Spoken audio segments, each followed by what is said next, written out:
का हो? पहली मुलाकात में हाँ हम तुमसे कुछ बात कहल चाहत बानी। बोल, काहे सबको चाहत रू? बोल, का कहल चाहत रू? बोलो तो। सुना। हाँ तनी सुनाव। करा भले मीठी मीठी बतिया छुआ छावा जानिया। करा भले मीठी मीठी बतिया छुआ छावा जानिया। सुन सुन ननदो के भैया लागती बड़ुएला।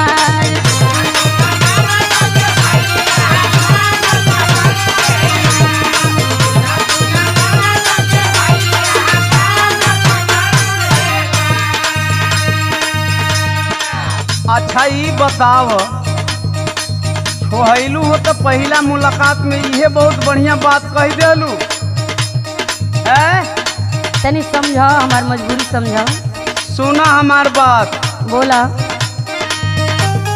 बतिया में बीती जाई रातिया तो कैसे होई प्यार।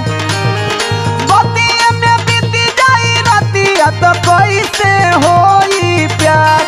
सुना सुना सासू जी के धियावा घुंघुटावा लेवे दातार।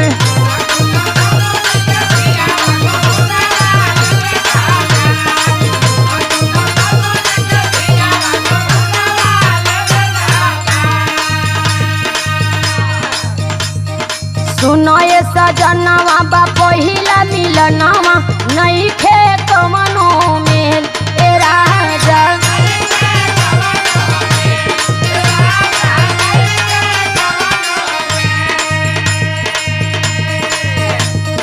बाबा घरे रहली त गुल्ली डंडा खेलली, खेलली ना प्यार वाला खेल ए राजा।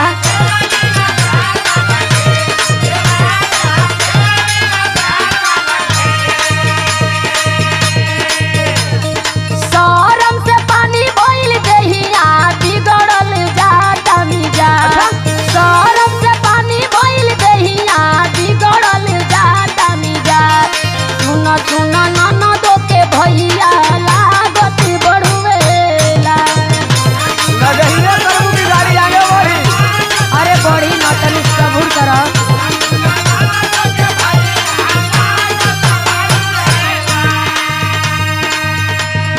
हमहू जाना तानी।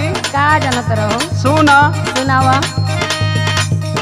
बाबा के अंगनावा में बीतल बचपनावा, खेली कूदी भइल सयान रानी।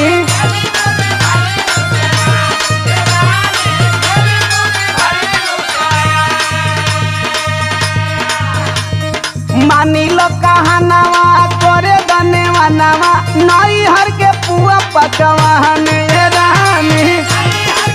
इतना जल्दी बाबा? दिन का इंतजार करतानी। मुहावा से चुआ तट पनिया कबल करैबू इंतजार। मुहावा से चुआ तट पनिया कबल करैबू इंतजार। सुना सुना सासू जी के धियावा घुंघुटावा लेवे दातार।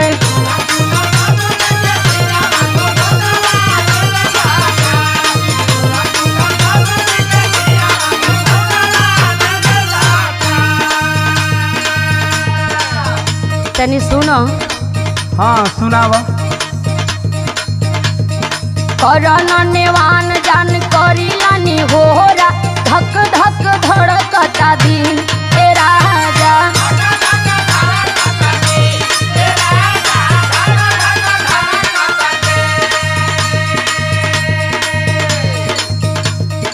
कर जनी जिदिया लगती बाटे निदिया, बुझा मोरे मनवा के फील ए राजा। तोहार फीलिंग बुझे में हमार फीलिंग गड़बड़ाता। अच्छा। कहेली मीनाक्षी दीवाना तू भला ही कराइल मसा। कहेली मीनाक्षी दीवाना तू भला ही कराल मसा। सुन सुन ननदो के भैया लागती बड़ुएला।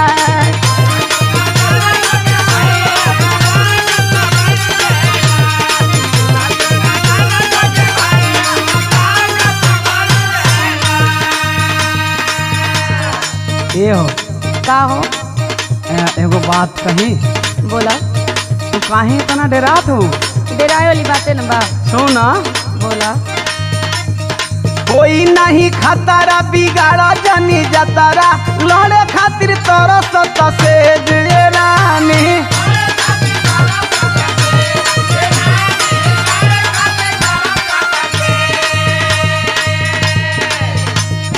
कर जनी ना खरा सुनावा जनी पचरा कम नहीं खेल लड़े खातिर जे रानी देखा तनी कैसा लगी गइल बनी। हाँ हाँ